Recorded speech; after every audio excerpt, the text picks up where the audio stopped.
It's Mega Great Sound Vuma FM. It's exactly 7 minutes before Mzogo Logo, Pindike, no Gabriel Sitole, kani ngalesi sikhathi ngisuke sengithi bamba sengiyavala ekseni. Bamba-ke sengiyavala ngaphambi kokuba uqale weekend yakho hambe emsebenzini namhlanje ekseni bamba sengiyavala. Cela ukukhuluma nawe namhlanje ngamahubo 30 verse 5. Weeping may last only for a night, but joy comes in the morning. Weeping may last only for a night, but joy is coming in the morning. Cela ukukhuluma nomuntu namhlanje ekseni osadlula kwi-season yokukhala, odlula kwi-season yobuhlungu, odlula kwi-season yenyembezi namhlanje. Umuntu namhlanje unemibuzo ubuza ngayo uNkulunkulu ukuthi kanti uNkulunkulu mina uyozomkhumbule nini. Cela ukukhuluma nomuntu namhlanje oyayibuza ukuthi kazi yini le ngake ngayenza uNkulunkulu enza izimo ezingaka zehlele impilo yami ezingapheli.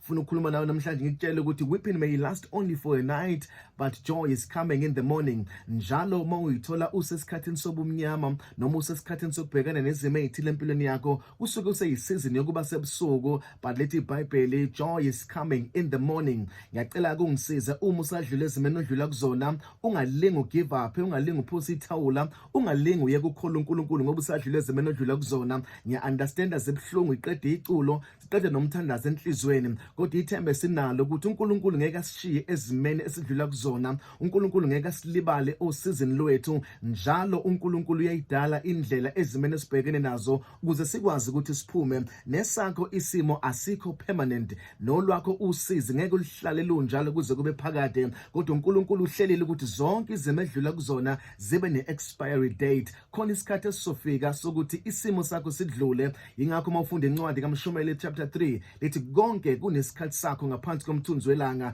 Njengamanje kuseyisikhathi sokudlula kule season odlula kuyona, kodwa yikho i-season epermanent onyakeni. Wonke ama-season ayafika bese iyadlula. Usizi okulona njengamanje, inyembezi oyikhalayo namhlanje zizofika bese ziyadlula. Weeping may last only for a night, but joy is coming in the morning. Ngicela ukunikeza ithemba namhlanje ukuthi uNkulunkulu uyayibona inyembezi zakho, uNkulunkulu uyakubona ukukhala kwakho, uNkulunkulu uyalibona usizi lwakho. It is just weeping that you are going through, but I'm assuring you ukuthi joy is coming in the morning. Nawe usazohleka, nawe usazophuma inyembezi zenjabulo. Noma kunzima namhlanje, noma ungazi ukuthi uzophuma kanjani esimeni sakho, kodwa nanti ithemba, joy is coming in the morning. Ungalenzi iphutha ithi intokozo siseduze bese uvela uphosa ithawula bese uvela uyagive up. Ngiyacela ubakezele kokugcina, ubambelele ubone ukuthi uNkulunkulu ngeke ashintshe isimo sakho. Uma uNkulunkulu akwazi ukushintsha isimo sami, nesakhe isimo sengasiguqula. Uma uNkulunkulu akwazi ukushintsha indaba yami, neyakho indaba usengayishintsha. Ungalilahli ithemba,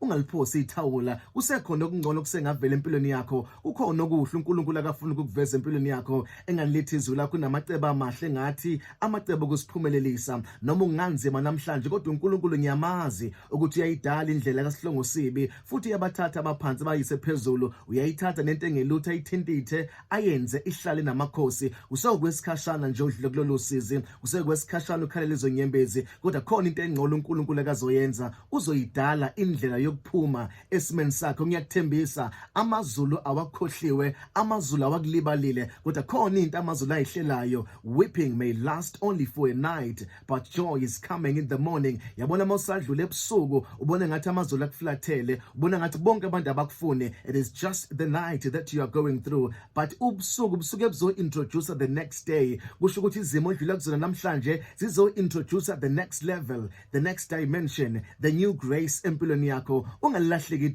ithawula. Ama-signs ukuthi khona into entsha amazulu ayilungisayo. Njengoba ukhala nje, njengoba abantu bekuflathela, njengoba izimo ziphambana nawe, those are the signs ukuthi khona into enamandla amazulu azoyi-introduce empilweni yakho. Ungalenziki iphutha lokuthi ethi amazulu esezokunikeza lento wena bese uvela uphosa ithawula. Engalithi izwi lakhe, uma nomoya umbuso ukuvukela, ungayishiki iposition yakho. Noma ubona ukuthi kunzima, noma ubona ukuthi akuhlaleki, noma ubona ukuthi akusabekezeleleki manje, but do me this favor, do not leave your position. Ngoba uma amazulu esezokunikeza into enamandla afuna ukufika ukuyiposition yakho, noma ungakhala namhlanje, noma ungathola kanzima namhlanje, but don't do the mistake of leaving your position, because when God esezokunikeza into enamandla esefuna ukukhipha nasesimeni sakho, ukudinga ukuyiposition yakho. Weeping may last only for a night, but joy is coming in the morning. My name is Phumlani Nkwanyana. You are blessed, you are favored, and you are set apart. Good morning,